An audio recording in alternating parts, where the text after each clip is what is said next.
There is a sixth dimension beyond that which is known to man. A multiverse as vast as eternity, as timeless as the Infinity Gems. It is the middle ground between the big two and the indie publishers, between sci-fi and mysticism, and it lies between the pages of the reader's imagination. At the summit of entertainment, the dimension of comics, where a humble service is held. We call this service the Gospel of Comics.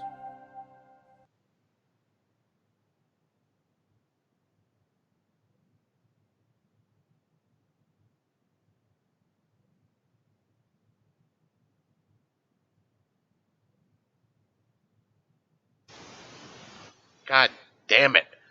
Hello, everyone, and welcome back to the Gospel of Comics Unmuted Edition. I am your host, The Church of Failure, and with me, as always, is my trusty co-host, Ayrton McCartney. How are you doing tonight, buddy? I'm tired. Are you? Still only have, half an employee? Yeah, basically.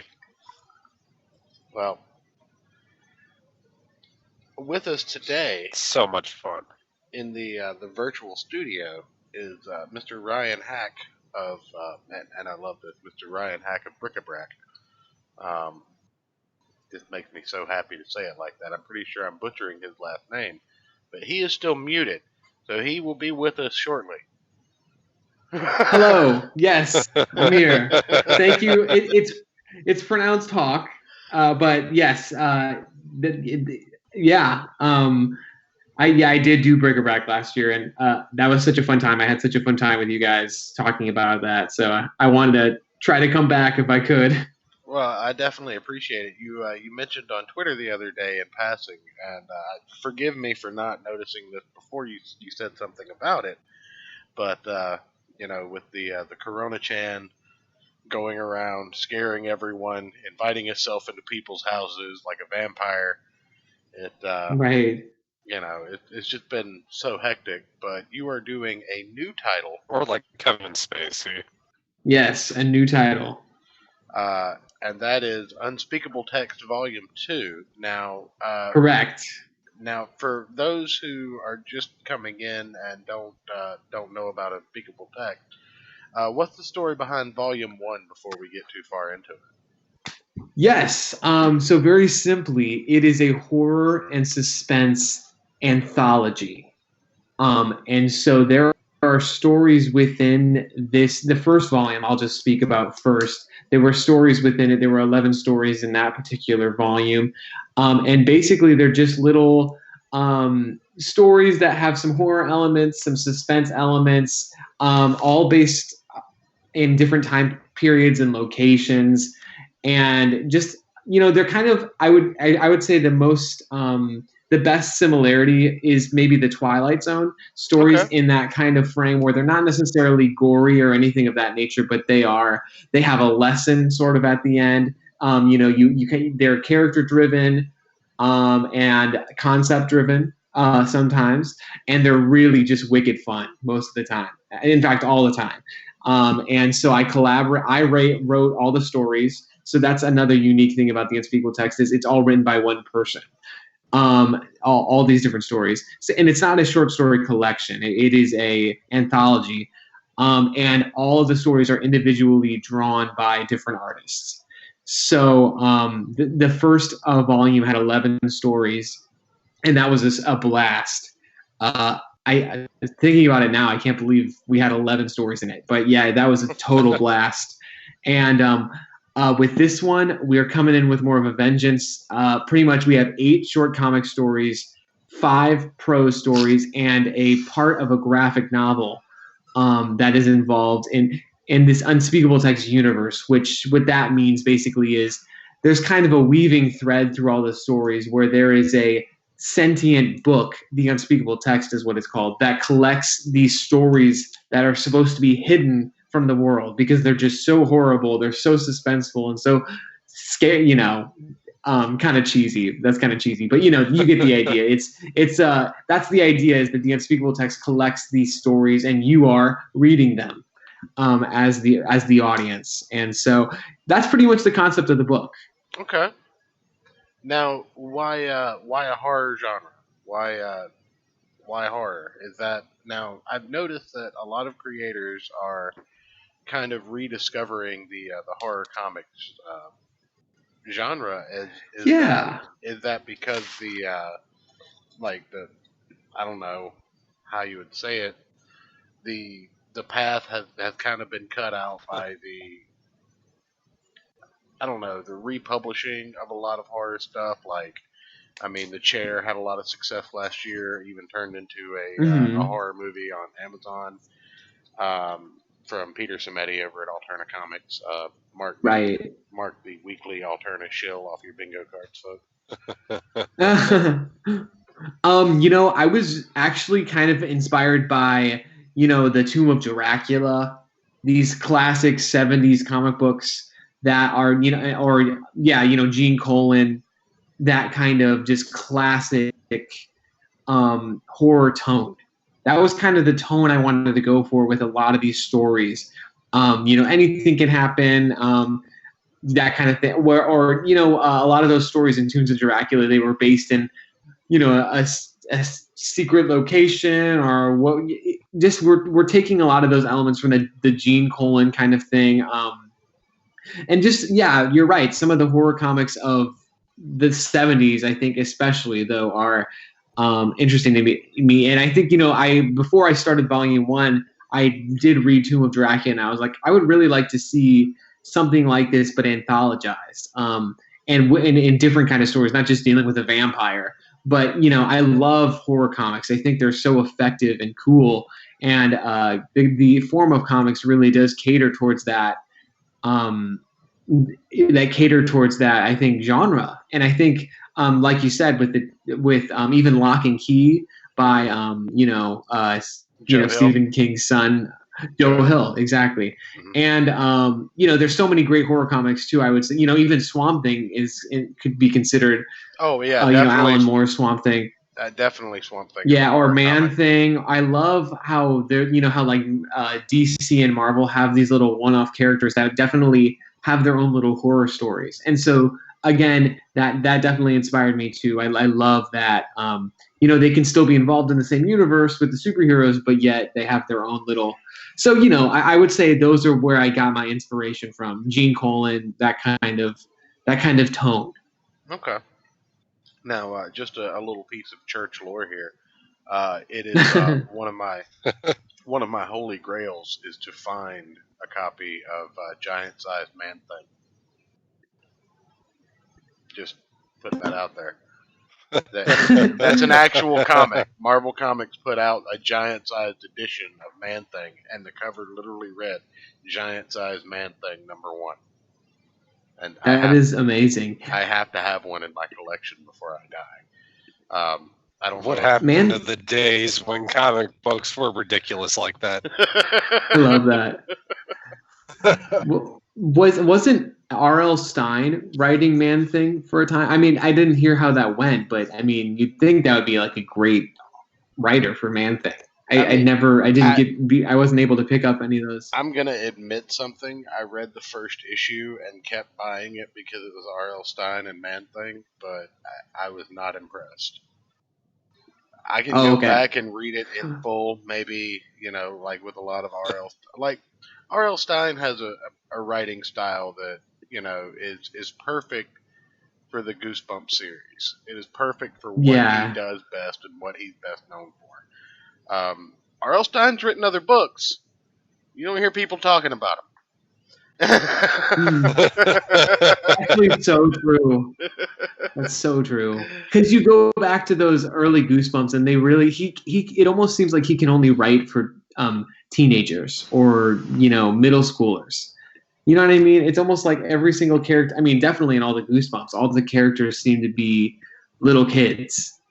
Yeah, so you sure I think got that YA genre down. Yeah, so it's you're right. I think it would be a hard transition. I remember Goosebumps number 25, the Attack of the Mutant, being my favorite one, and I think that says a lot to my affinity for costumed heroes, because even in my horror, I like the one with strange costume supervillains as opposed to just flat out monsters or supernatural puppets and whatnot. But Oh yeah, I remember seeing the episode of that. The costume is so weird. oh yeah, yeah. And then there was a hero, the galloping gazelle or something. It was it was good times. Like you really couldn't. There we go. That's what I'm looking for. Now find me a better image of it. Sorry, I'm trying to pull up Giant Sized Man Thing #1. Oh yeah, I was looking it up. I was curious. I was like, what does this look like? It's actually a fantastic cover. Like, I think that's perfect copy. Yep. All right, so we'll do this. I'll pull it up. Now, while he's pulling that up, I'm curious. How do you go from writing something like bric-a-brac to like horror and back and forth like that? Sir, pretty different genres there, buddy. Yeah, you're right. And that's where I would, I think, having other interviews about this, I really got down to really why, because it is weird. Like, I honestly think that doing these stories is just so fun. It's ultimately just about experimenting on and new concepts of stories and ideas. Whereas bric-a-brac it was super fun and gratifying, but it was one main story. And so to be able to do an anthology where you just get to go wild and have 14 different stories, varying in length, I just love that, and to be able to collaborate with different artists on each and every one of them. And so I think the horror aspect of it and the genre aspect of it, like I said, it is horror a little bit, but they are more, just fun stories that have twist, like sort of like the Twilight Zone, just have a twist. And like I said, there's no gore, there's no anything like that. There are monsters, there are ghost entities, there are strange concepts that characters have to face and kind of come to grips with. And yeah, honestly, it is a weird twist. I'm not going to lie, from going to bric-a-brac to this, but I will say creatively, it's kind of in the same vein. Because it's just about fun. Bric-a-brac was about fun, and this is too about just having fun with great fun creators and people who just are willing to,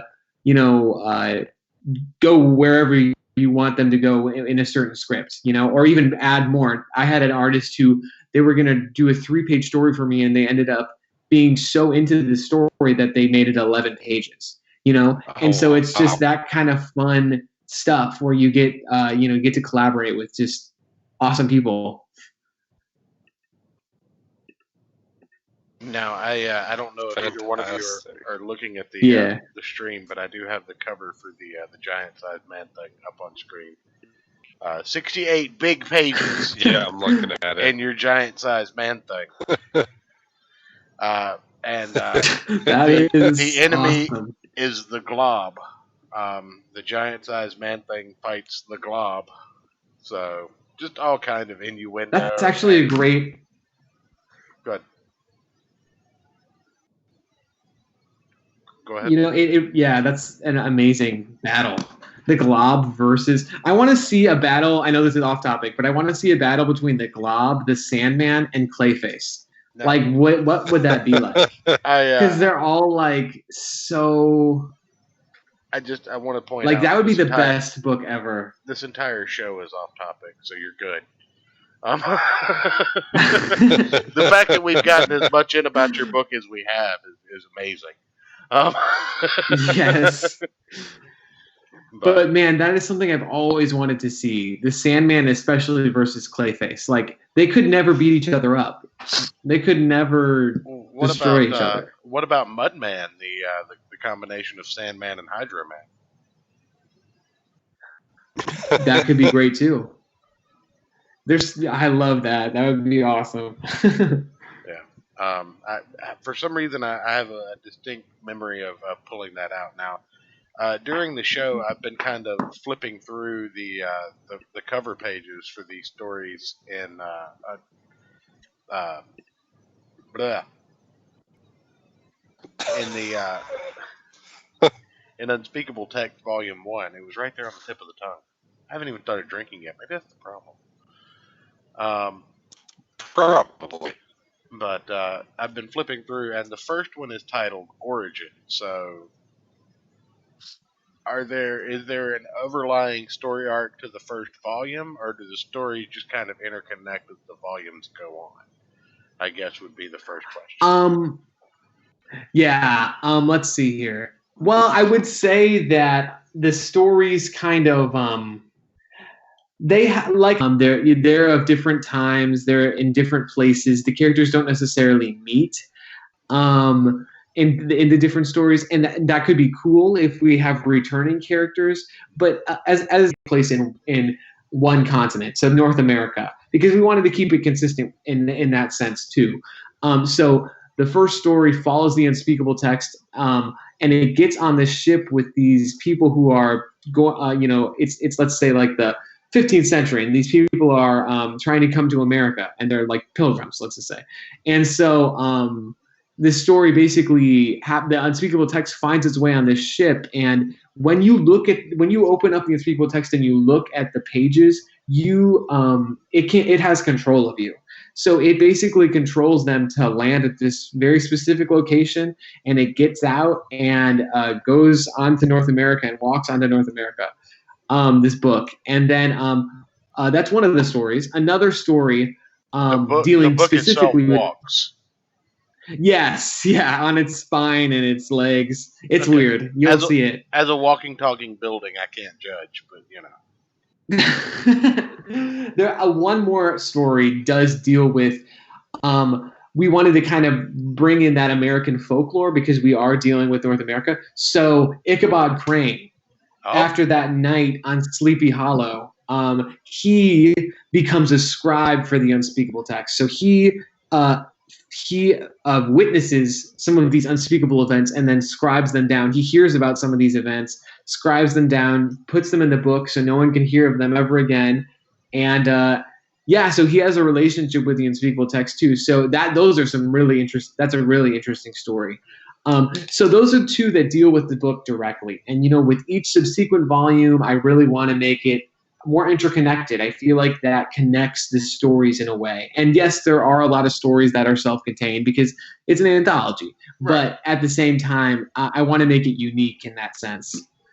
Well, I've always been a big fan of anthology stories because it just always feels like you're getting a little bit more bang for your buck. And not only that, if you open it up and let's kind of go back for a second. Like if you've been reading anything Marvel or DC in the last 10 years, you're no stranger to the idea that you might have a title in your pull list. Say, I don't know, let's go with something popular, Amazing Spider-Man. Okay, if you're picking up Amazing Spider-Man, I thought you were going to say Captain Marvel. Popular. Do I need to fire Ayrton this early? Like, is that a thing? Well, we don't have the soundboard hooked up through Skype, so I don't know if you can. I can hook up VLC. I don't give a damn. I will go through extra links just to fire you. Don't test me. But no. Back on it. If you're picking up Amazing Spider-Man, right, and you're picking it up week to week, and you're a loyal reader because who was it that had the tremendous run on it? That was Dan Slott, right? Oh, yeah. Okay. Well, a lot of times when you're picking up a book like that, they'll just switch a writer and an artist off without any kind of announcement. So you've been buying this book, and then you suddenly pick it up, and it's not what you've been buying. That makes sense. So with an anthology, you have, in the case of Volume 1 of this, you've got 11 different choices to enjoy something. Like you've got 11 different opportunities to find something that you like. Now, hopefully you like more than one, obviously. Hopefully you like the book cover to cover. But with an anthology, you have less of a chance of not having at least something redeeming about a book, right? Yes, exactly. Exactly. With every story, it's not like every story we're going to hit the mark for everyone, and that's the fun of it. That's the fun of it. It's like it gives you the opportunity to actually broaden your customer base, broaden your reach, and you can actually try and touch multiple different markets in one anthology. Exactly. The old Archie, what's the pamphlet side? Not pamphlet. What's the digest side? The old Archie digest. They had different age ranges of stories in those books so that you could buy them for, your younger kids or your older kids. And even though the younger kids wouldn't necessarily like the art style of the older stuff, and the older kids wouldn't like the storytelling of the younger stuff, they were hitting two different markets with one product.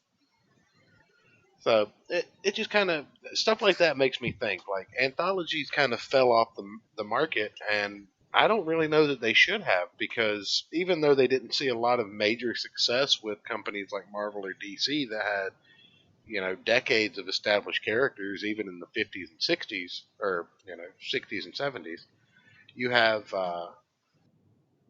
an opportunity in some smaller publishers like Image. An Image anthology would have been huge and probably given so much more exposure to several,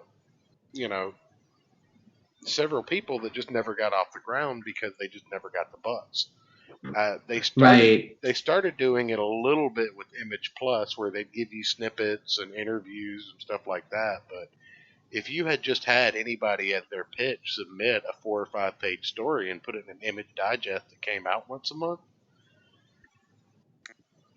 you would have a much bigger. But again, that gets back into a long tirade that I don't think you want to get into, because it just kind of makes me hate Diamond even more than I already do. Yeah. Well, I mean, you're right. The anthology, especially in comic books, has died out. And I think the only anthologies you see now are just on Kickstarter or Indiegogos. And so it's so weird how that, people just kind of fall away from that. I think it's a really important form because, like you said, the idea of it is to really just give people as much content as possible. And especially on my end, this is a 90-page book. So this next one, and the first one was 75 pages. So if you get them together, that's 180 pages of content, essentially. 150 pages of content. That's a lot. So it's just, I think the form, in some respects, I think shows like Black Mirror or on Netflix or it is anthology style because not all the stories follow the same person, and it's hugely popular. So it does make me wonder why it's not transitioning into comics like it should. But it does make me happy when I see the occasional and Lovecraftian. It's almost always seems to be a Lovecraftian anthology, but it's an anthology, so it's a nice form. It's a form that gets a lot of people's artwork out there.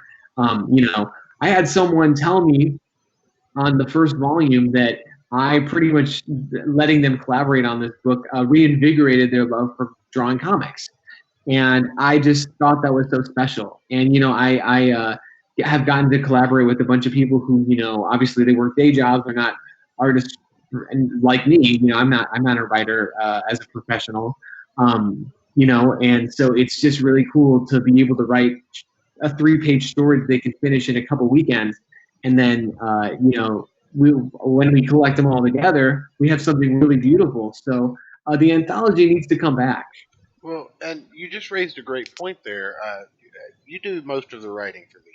Are there any stories in these books you didn't write? No, there are not. Okay, so, and that's fine. I'm just saying, a writer typically works faster than an artist, just by the nature of the craft. Right. So, spreading out the work of a 90-page book, unless you're George R.R. Martin. we don't That's actually true. We don't talk about that guy. He's gonna get coronavirus, and I'm trying to get Novel Bro to go off in the chat. I already brought up Prussia. Ayrton likes poking a beehive, is what Ayrton likes doing. But I do.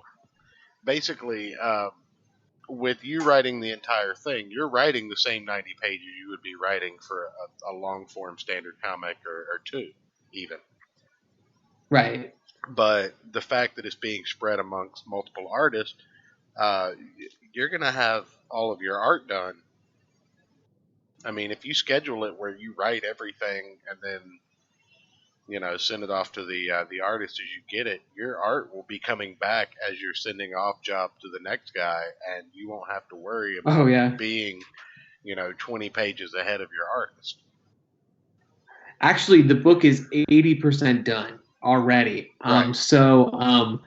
Yeah, exactly what you said. The art comes so fast. One morning you'll wake up and 3 artists have decided to send you the finishing story pages. It's a beautiful feeling, and it's like that's when I realized, okay, we've got a book. It's time to put this book together, and so that's super gratifying too, because it's just a matter of time. The more you collect stories, we've been collecting stories since I would say October for this one, and so I mean that's a pretty short, relatively for 90 pages of comic books. A pretty short amount of time. And so, that just shows you how hungry people are to just make some fun entertainment. Well, and like I say, you're also given a lot of opportunity to expose a lot of talented artists. Like I've gone through 4 or 5 of these in the main book just while we've been talking, looking at the front page. And while everybody's style is different, like I'm seeing tones of like 90s Marvel, I'm seeing tones of like heavy metal, stuff like that, and a lot of these names I've never seen before, but a book like this, it exposes a lot of people, and if they can find somebody that has the art style they're looking for their project, it has the potential to bring people together in that regard as well. Absolutely, 100%. Actually, it's so funny that exact same thing happened. I sent someone a story, or I think one of the backers got the anthology in the summer, and now they're working. Well, I actually asked the artist if he wanted to return, return for this one, and he said, "Oh, I'm working with somebody else." And I knew the guy, and it was just awesome because the guy bought my book, and that's how he found this artist. So it's exactly what you said. It's such a great thing. It always makes me happy to work on this series because with Bric-a-Brac, it is my own thing, and that has its own frustrations because I'm working with one artist in a very intense kind of process. But this, it's just a blast. It's just such a blast. Now, do you have any return artists, or is it different for both? Okay. There is one returning artist, but the rest of the 9 actually are people who are brand new. And so that's another thing. Yeah, so we have one returning, and he's doing the first story, which I think I have a sample of on the Indiegogo page. But yeah, other than that, though, we're trying to keep new people coming in, and that's been really cool because people bring their new talents, and I really like that. I mean, and that's not to say that I wouldn't. I asked a lot of people to come back, but it just doesn't fit into everyone's schedule all the time. And hopefully, honestly, my goal is that it doesn't, because I want them to find other people who are interested in their art and who really, really want to collaborate with them in some fashion. And so it's great when I hear that they're working with someone else, or that's awesome. I was about to ask, hey, how are you pulling off a 90-page book for $6,700? And then here you have it, all spelled out. Exactly. I mean, it's funny, like, all I do is just go on Instagram and ArtStation and ask people to collaborate, and you'd be surprised how many, I think that people don't understand that people are hungry to tell stories, and you don't have to pay everyone to do it. I'm certainly not getting paid. And they get comps for it, and they get a bunch of comps for it, copies of the book, and I think people should do it more. It is kind of frustrating.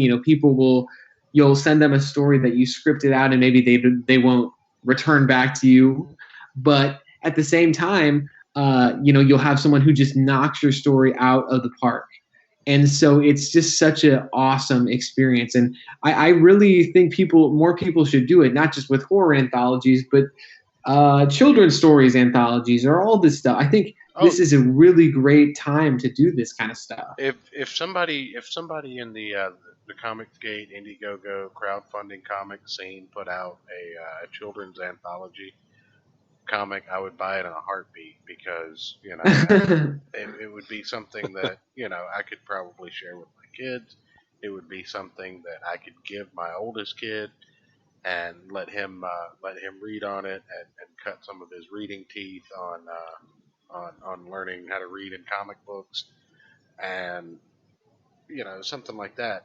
I've been a staunch sayer that kids comics need to make a comeback, because you have a 30-year customer if you get a kid into comic books. You have a customer that's going to buy your product until they're either so old they can't afford it because they have a family of their own, or until they die.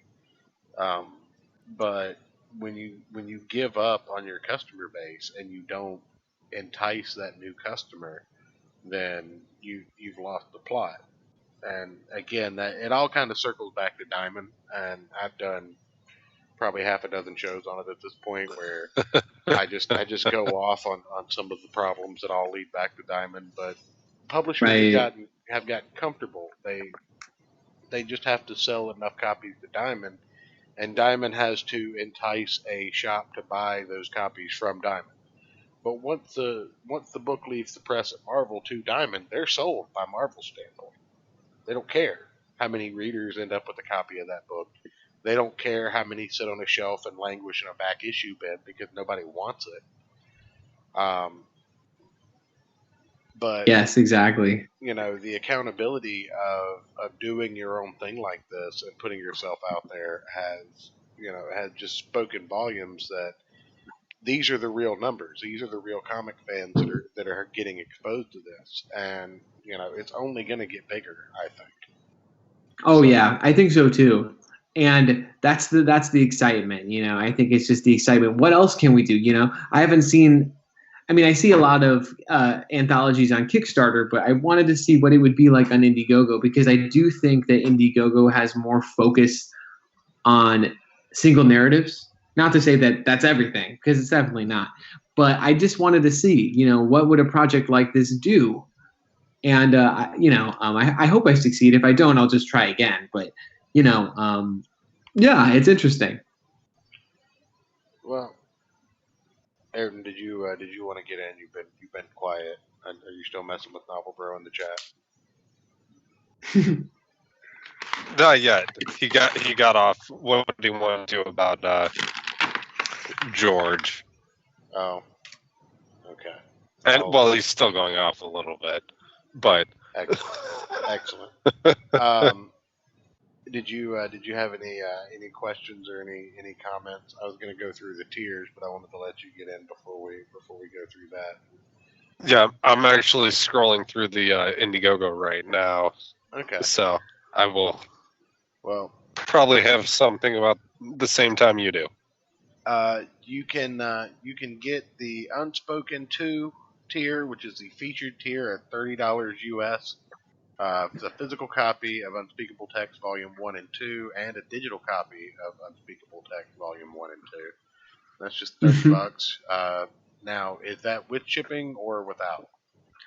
Without shipping, yes. Okay. It is without ship. But with shipping this time, we're going to go with, we're not going to spare any expense. We're going to just use the, with the last book, I got some slack with, I think I went too cheap. So this time I'm going to use the, what are they called? The Gemini, which are foolproof almost in every way. I think they're just the best. They're totally worth spending the extra money, especially with bigger books like this. Because if you buy that, again, like I said, that's 160 pages of content. So, it would definitely get damaged in a little, a little paper envelope. Yeah. So it really has to be heavy duty. So we're going to spare no expense this time. And you have a digital option for the Unspeakable Text Volume 2 by itself, and the Yep. the duo of 1 and 2 for $6 and $10 respectively. You've got Screw Loose, which is a physical and digital copy of Unspeakable Text 2. And then you have the Catalog, which is a physical and digital copy of Unspeakable Text, Volume 1 and 2, and a physical and digital PDF of Bric-a-Brac. Yes. So you can get a back issue of Bric-a-Brac if you missed out on that as well. Absolutely. And we are bringing the complete graphic novel Bric-a-Brac and at the end of the summer. Okay. So look out for that. Yep, that's exciting too. But that's later. Now, is there going to be an issue 2 and a graphic novel, or just a graphic novel? It's going to be number 1 plus 50 pages, 55 pages, and 2 backup stories. So it's going to be a graphic novel. Okay. Nice. Okay. Yeah, so we're going to go with we're going to try to make it what it should be. Obviously because it was one of my first crowdfunding campaigns, I had to go small. Right. But we're really going to try to make it big. I want to go as hard as I can. And if I fail, I'll start again and continue. That's why I want to start it in, the end of summer. So if I fail, I'll just keep going until, Christmas time. You know what? Why not? That's right. That's how you do it. Just keep going over and over until you finally make it. Exactly. And, I think also I've been writing a lot of prose stories, so we might just add some of those in too. But yeah, it will have backup stories, so we'll get some more info on some of the villains and characters that we in the plot maybe don't have enough explanation. Or how did the Nutcrackers come to be, or but that kind of thing. So it's going to be a super fun campaign too. Okay. As long as the original team is back together on that. Oh, yes, absolutely. I wouldn't be. I was gonna say the artwork is just it blows me away still when I look at that book. Yeah, we're actually about to start continuing new pages, so it's gonna be a blast. Well, so what says you, my friend? Have you got any questions before we get into the more casual portion of this show? Figure we got about 15-20 minutes where we can just ask some questions, and you know what I'm gonna ask. Do I know what you're gonna ask? I mean, you do. You're just not thinking about it. Oh, okay. That's quite possible. No question specifically, but I will have to say, so far the pirate-looking dude with the bag scene scrolling through the Indiegogo has me intrigued. That's the actual and the section. That's the actual Unspeakable Text, isn't it? Yep, oh, that is. Yep. No, you're talking about the gradient, the more tonal images, where he's got the patch. Yeah. And the okay. Yeah. If you. It's the third image And then now. And then the glowing revolver. Oh thing, yes. That looks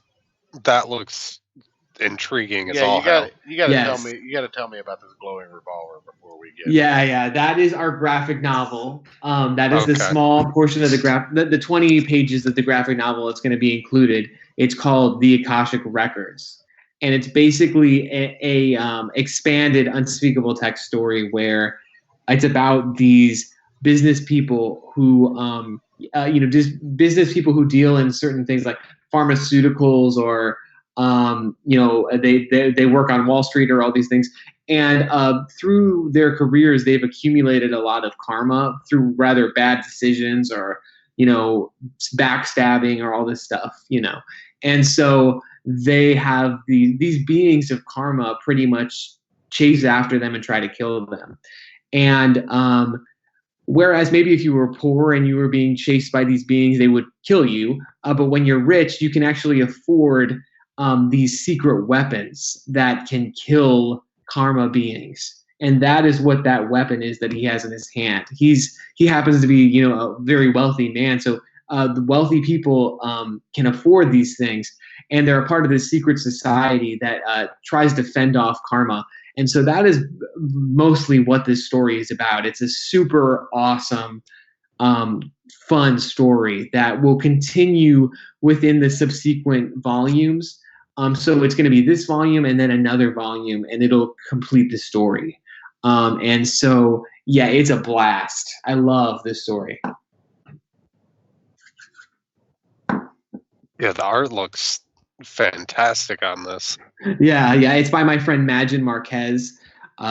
We work really well together. And we're working really hard on trying to just make it super cinematic, fun, but also still in the same spirit of the Unspeakable text in terms of just trying to take an idea and expanding it.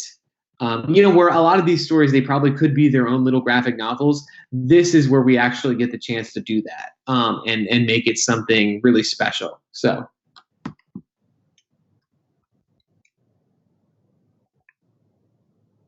Yeah, definitely interested in that one. Yeah.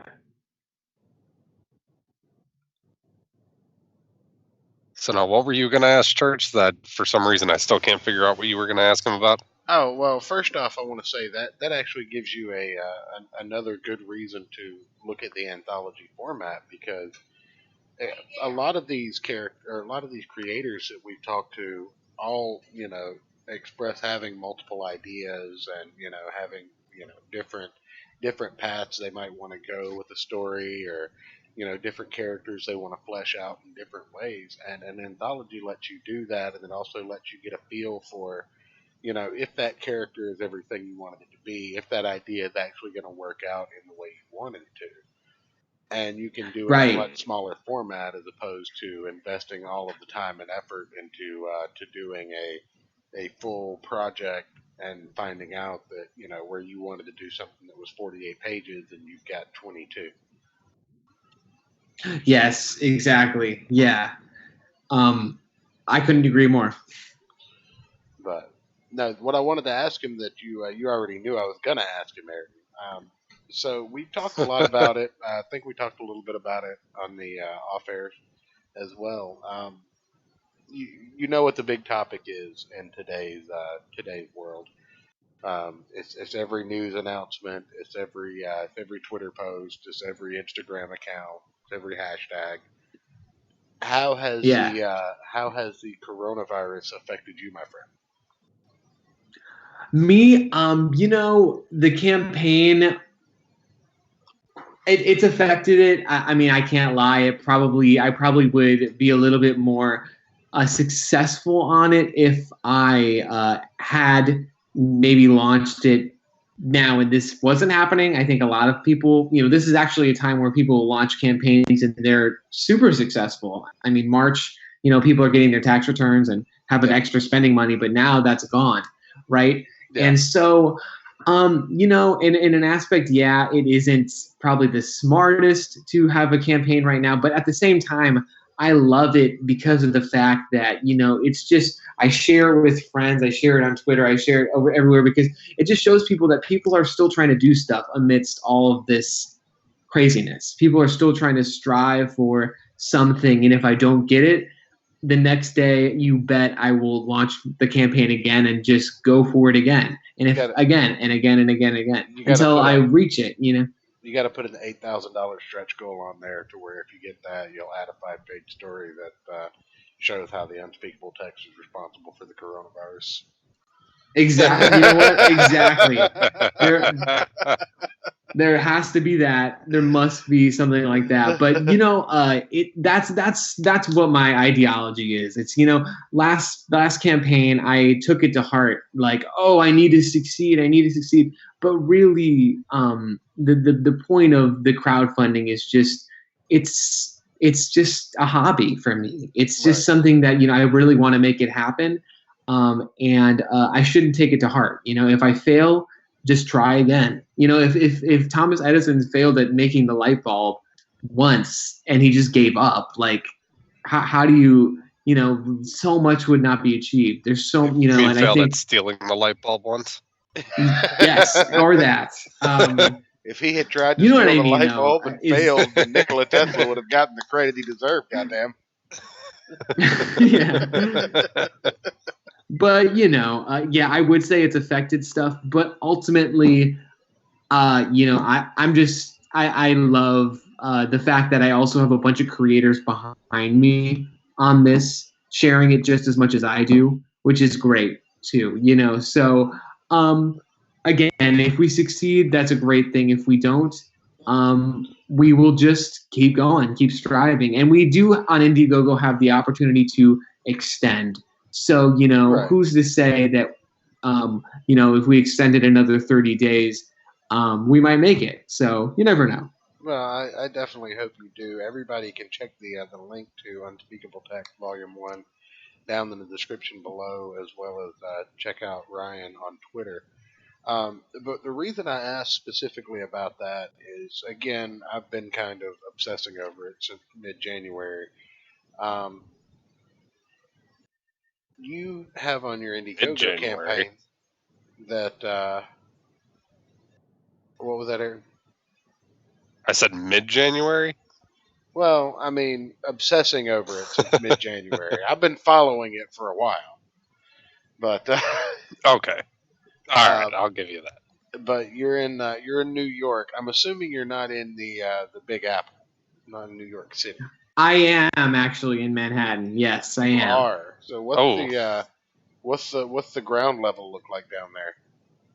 Up there, I guess. Well, yeah, I actually was on a train today. I mean, everyone's wearing masks, so that's true. And it's very it's not a lot of people are definitely not engaging with each other. I would say that the trains are super empty. Almost everywhere is like Times Square, for example. Obviously, there's no one there, or Central Park, no one there. It's definitely people are taking it very seriously. This You guys have quarantine, you guys have the most cases in the country. Something right? Yeah, like it's the 30,000 epicenter. right now, right? Yeah, exactly. So I'm lucky tomorrow I don't have to leave the house, but you never know. It's just I have a lot of online classes and stuff, so that kind of stinks. But at least it gives me a excuse to stay inside. Well, I mean, you get more writing done there. Exact, 100%. Yeah. But no, what gets me is that it looked like the stuff was gonna kind of spread across the West Coast first, and then somehow, some way, it got to the East Coast and exploded. Right. You know, Yeah, you'd think it would be like San Francisco or that was Los Angeles. You can ask Ayrton. That was my main prediction. I was like, it's going to get into the homeless population of California, and we're all going to die. But no, it got into the what he said. It got into the homeless population of New York, and now we're all going to die. So thanks, New York. Yeah. It's scary, but honestly, it's just yeah, I love how the mayor's like, well, 50% of you are going to get it anyway, so don't even I guess just stay home. It's like, well, that's so not reassuring. It's not even funny. Like, I don't know. Well, it's something but like I do have to say, it's just it's just it's weird. It's weird, but I'm lucky to be able to just stay at home and try to get away from it at least. At least I know people don't like artists saying this or whatnot, but I'm so used to being alone doing writing and stuff that it does affect me. There's no doubt about it. It affects everyone, but it's easier for me to do it. There's no doubt about that, to be alone in quarantine and stuff like that. Yeah, no, I get that 100%. You've got people like Ayrton and I.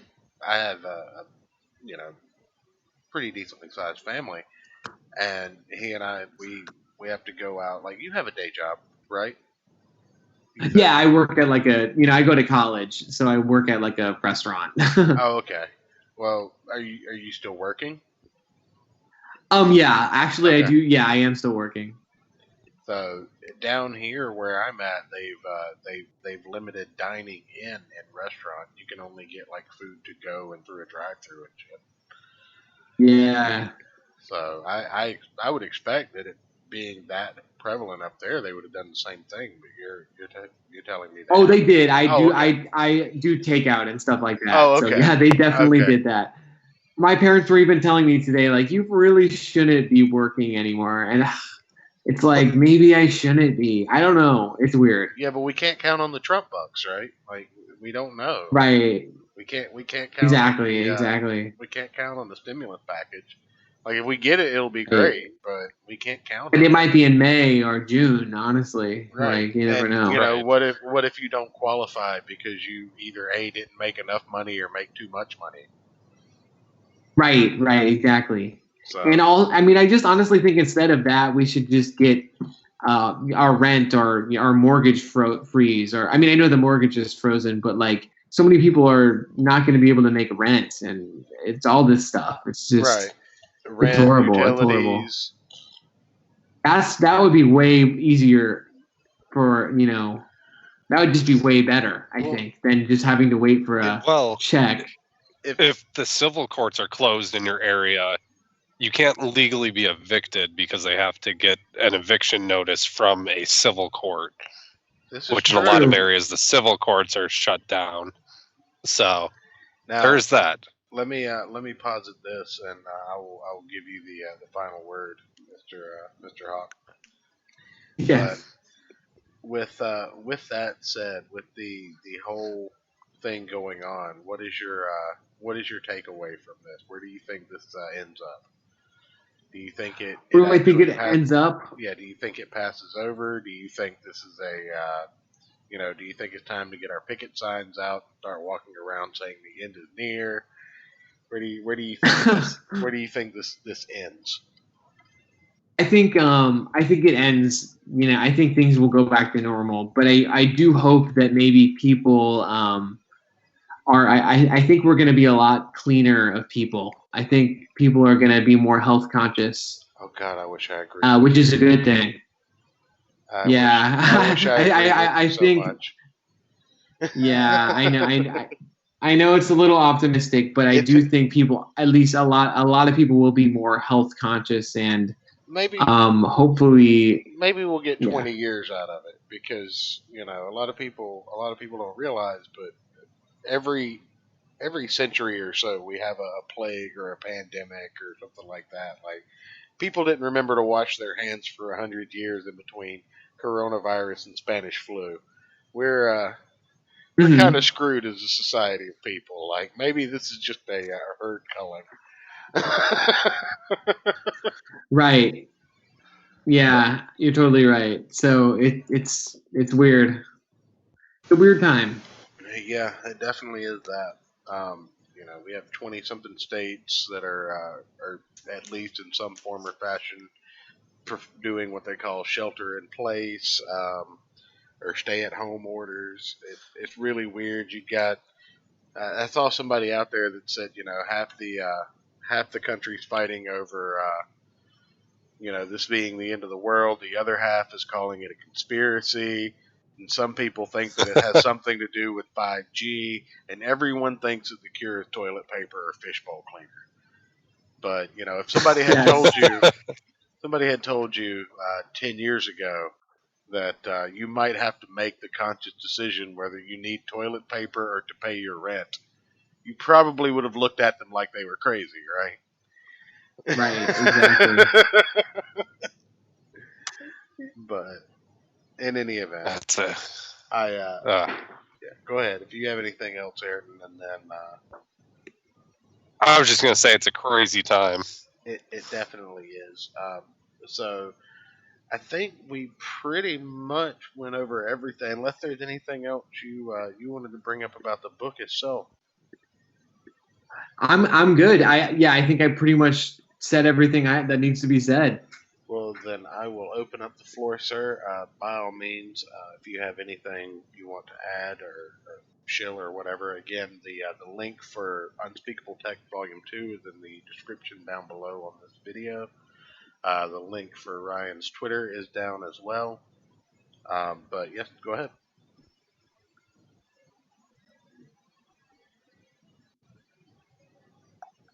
Or not. I mean, Wait, sorry, what? I was gonna say. I was gonna give you the final word if there's anything you wanted to add or talk about or Oh no, shill there's or not. Nope, there's not. Other than just yeah. If you like horror anthologies, if you like fun stories, ultimately, the book is definitely for you. It's got a lot of heart and soul in it, and you know, we really put our A game into it. So, yep. well, I will take that a step. Fantastic. I will take that a step further and say if you like spending some money, go and spend $50 and get 3 comic books and 3 digital comic books, and all of them of great quality and excellent Yes. artwork, variety of stories, and well over what? Well over 200 pages of comics. 200 pages. Yes. Yeah, so 400 Yep. if you count the digital If copies. Exactly. that's not an art of a deal, I don't know what is. That's right. That's right. Go spend $50. That's right. Go spend $50 and get 4 pages of comic per dollar. Exactly. So, anyway, thank you again for coming on and talking to us about this. I'm really looking forward to it. I will definitely be doing my level best as long as the pandemic doesn't keep me from buying books to pick these up. And once I have it, we will do a review of it.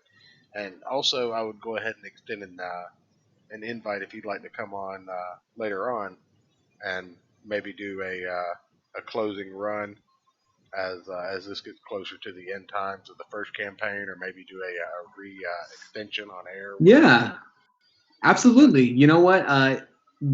I'll never give up. I really believe in this one. So, you know, I won't give up. You have to try. You have to fight hard for what you want. So, yep, Well, I'm not going anywhere. Well, what we can do is Ayrton and I can look over Volume 1, and we can do a proper review of Volume 1 and talk about Volume 2 as it's either closing up or extending. But maybe that'll Yeah, but we will absolutely. Yeah, whatever. And if you need me to send you anything from 2, just as a preview, I will definitely do so.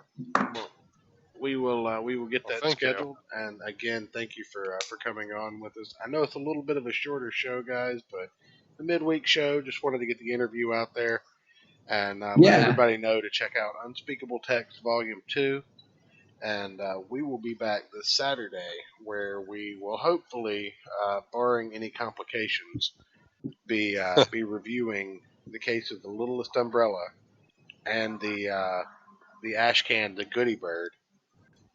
Until then, thank you again to our guest, Mr. Ryan Haack. Check his links down below. Check us out on YouTube, Patreon, Instagram, Twitter. All that stuff's in the description down below. And Ayrton, if you would be so kind, sir. Good night, everybody. Have a good one, guys.